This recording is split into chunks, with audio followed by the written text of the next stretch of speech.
Pidato Anies Baswedan yang sangat luar biasa ini bisa membuat pendukung Ganjar dan pendukung Prabowo kejang-kejang. Dan ini aneh, betul-betul aneh. Ini bukan kampanye, tapi saya sampaikan di sini. Dan ini melawan sunnatullah. Kenapa? Air itu turun dari langit ke bumi, bukan ke laut. Harusnya dimasukkan ke dalam bumi, masukkan tanah. Di seluruh dunia air jatuh itu dimasukkan ke tanah, bukan dialirkan pakai gorong-gorong raksasa ke laut. Jakarta telah mengambil keputusan yang fatal. Dan semuanya juga posisi siap, nanti ketika air sampai di muara, maka siap untuk dipompa ke laut, ke laut, ke laut, ke laut. Air itu turun dari langit ke bumi, bukan ke laut. Di samping sungai, sehingga dia pada saat musim hujan, ketika sungai airnya meningkat, didesain untuk menampung luapan air sungai, sehingga parkirnya di dalam taman. Itu pernah Pak komentar, Pak, tamannya banjir. Bukan banjir, itu memang parkir air. Jadi kalau di taman diparkirin air.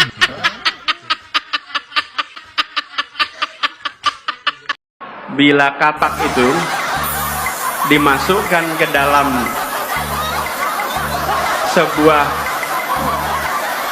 bukan tempurung, ke panci yang airnya dingin, taruh di panci airnya dingin, kemudian pancinya taruh di kompor, nyalakan kompornya pelan-pelan.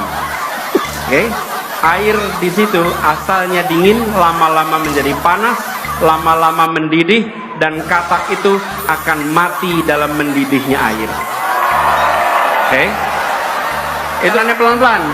Tapi kalau katak dilemparkan ke panci yang airnya mendidih, dia langsung lompat. Dia langsung lompat. Tapi kalau dipanaskan pelan-pelan, dia mati mendidih. Ini ya, sebenarnya gue udah ketawa duluan nih. Pokoknya kalau urusan sama kadrun, lucu.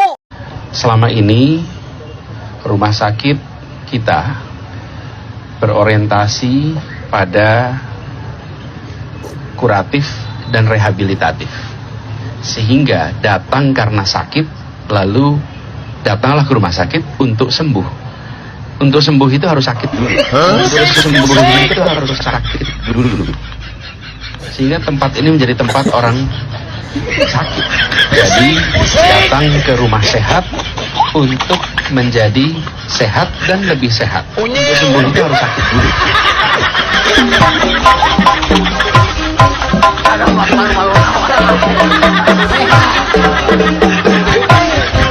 Apa kemudian pendekatan yang dilakukan di Jakarta terkait transportasi?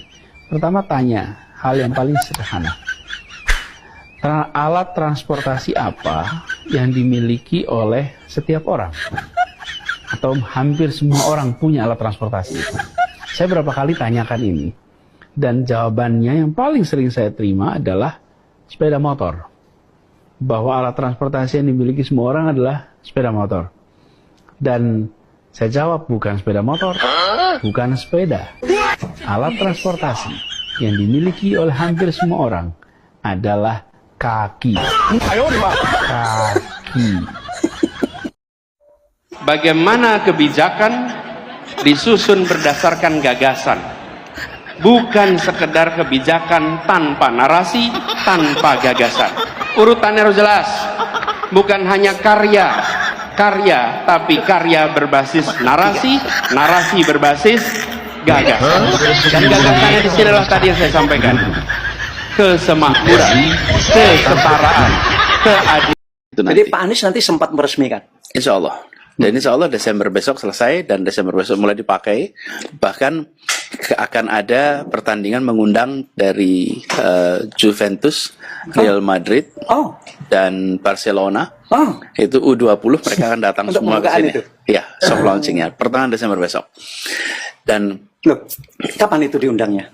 pertengahan bulan depan, sebulan bulan lagi. depan? Ya, padahal nanti saya undang beneran. Oh, biarpun itunya belum Kanan kirinya kan, jadi stadionnya kan sudah. Yang belum adalah landscape kanan kiri, kemudian trotoar gitu, itu supportnya. Tapi kalau stadionnya, kursi sudah mulai dipasang sekarang. Oh. Selama ini rumah sakit kita berorientasi pada kuratif dan rehabilitatif, sehingga datang karena sakit lalu datanglah ke rumah sakit untuk sembuh. Untuk sembuh itu harus sakit dulu. Untuk sembuh itu harus sakit dulu. Sehingga tempat ini menjadi tempat orang sakit. Jadi datang ke rumah sehat untuk menjadi sehat dan lebih sehat. Untuk sembuh itu harus sakit dulu.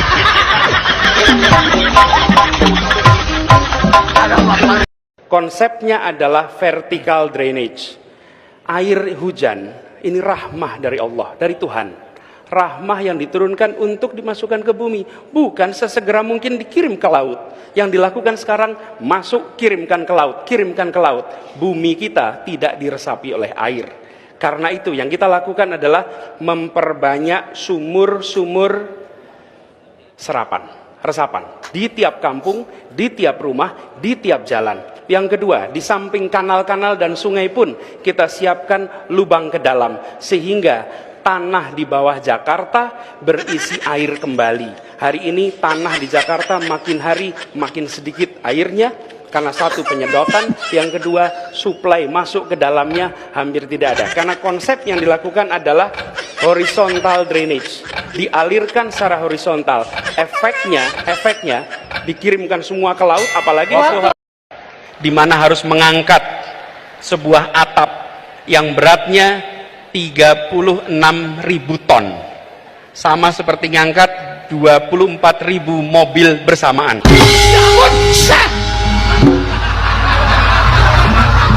Kaget aku.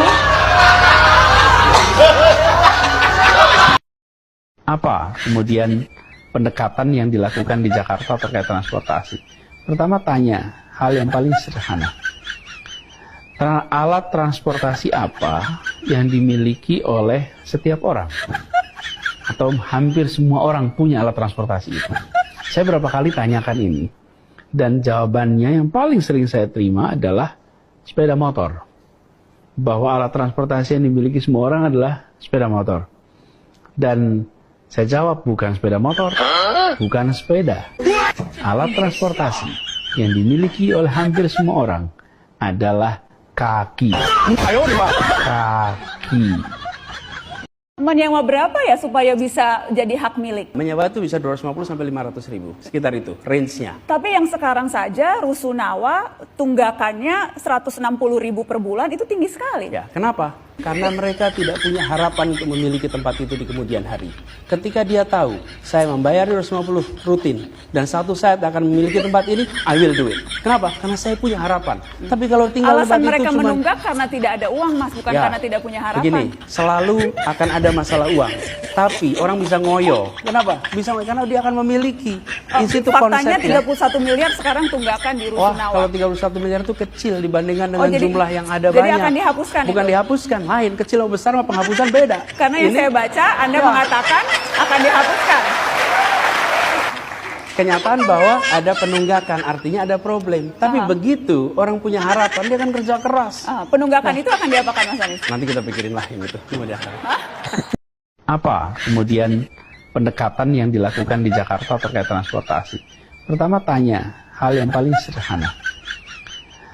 Alat transportasi apa yang dimiliki oleh setiap orang?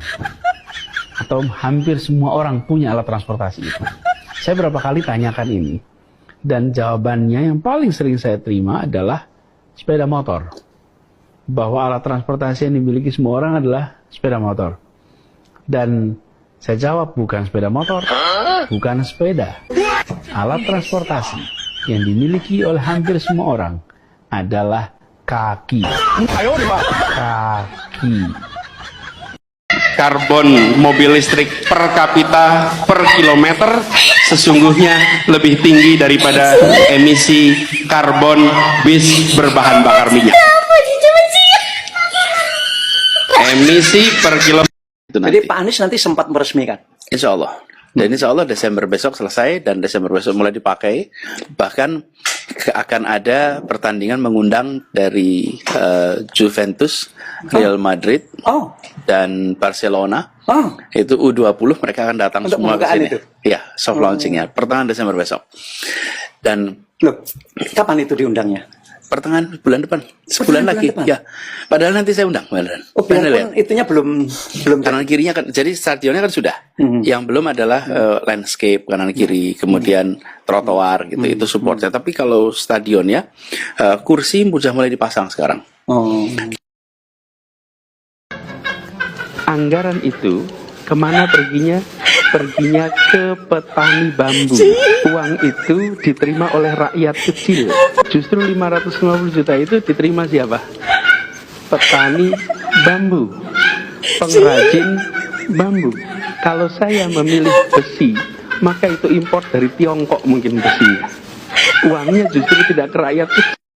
Saya datang ke banyak tempat tanpa kamera, tanpa media, tanpa ditemani siapa-siapa. Seringkali saya hanya datang sendirian, dan masuk satu tempat, masuk ke sebuah warung, tahu-tahu yang punya warung ngeliatin aja.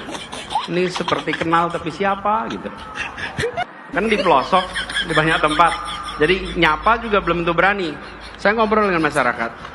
Saya mendengar cerita mereka. Dan saya temui mereka bukan untuk selfie dan diposting di pagi hari. Bukan.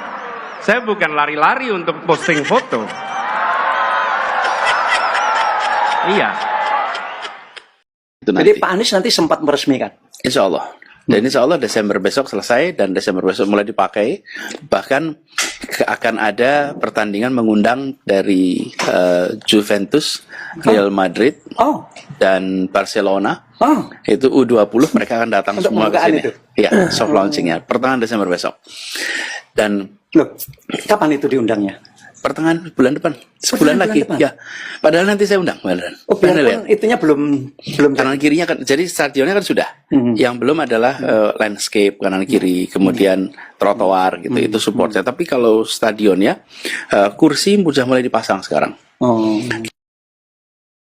Bapak Ketua Umum Bang Surya Paloh memilih untuk menempuh jalan yang tidak biasa.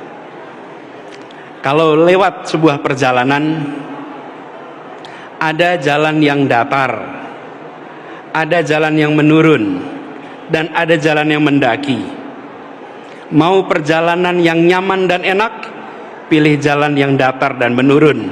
Tapi jalan itu tidak akan pernah mengantarkan kepada puncak manapun. Tapi kalau kita memilih jalan yang mendaki, walaupun suasana gelap, bagi semua yang pernah melakukan pendakian gunung di malam hari, pada saat mendaki jalannya naik, kita belum tentu tahu ujungnya di mana, tapi kita tahu bahwa hanya jalan mendaki yang mengantarkan ke puncak-puncak baru. Baik sahabat sekalian, itulah beberapa buah video yang coba saya reaksi pada kesempatan kali ini. Masih dari videonya salah satu calon presiden kita, yaitu Anies Baswedan. Dari video-video yang diparodikan tadi, tentu ya saya sebagai rakyat Indonesia sedikit renyuh ketika salah satu capres yang bakal maju di Pilpres 2024 nanti diparodikan seperti ini pernyataan-pernyataannya. Dan kalau boleh dilihat dari 3 calon presiden ini, yang mungkin cukup viral itu adalah Anies Baswedan. Viral akibat apa? Akibat semua pernyataan yang dia lontarkan, yang dia sampaikan dalam momen apapun, semuanya diparodikan oleh netizen. Ini adalah sesuatu yang positif atau negatif? Jika diparodikan adalah sesuatu yang positif, tentu ini menjadi kebanggaan. Tetapi jika diparodikan seperti ini, ya kita semua bisa menjawab. Dan dari ketiga calon presiden ini, mungkin yang paling naas itu adalah Anies Baswedan ini. Ya mungkin kalau boleh beliau harus berpuasa untuk bicara barangkali ya. Karena apa? Karena apapun yang ia keluarkan dari mulutnya, pernyataannya apapun itu, pasti akan diparodikan oleh netizen. Dan ada yang memparodikan dengan gayanya masing-masing, gaya yang tidak biasa, yang tidak lazim. Tetapi itulah kreativitas dari para netizen kita.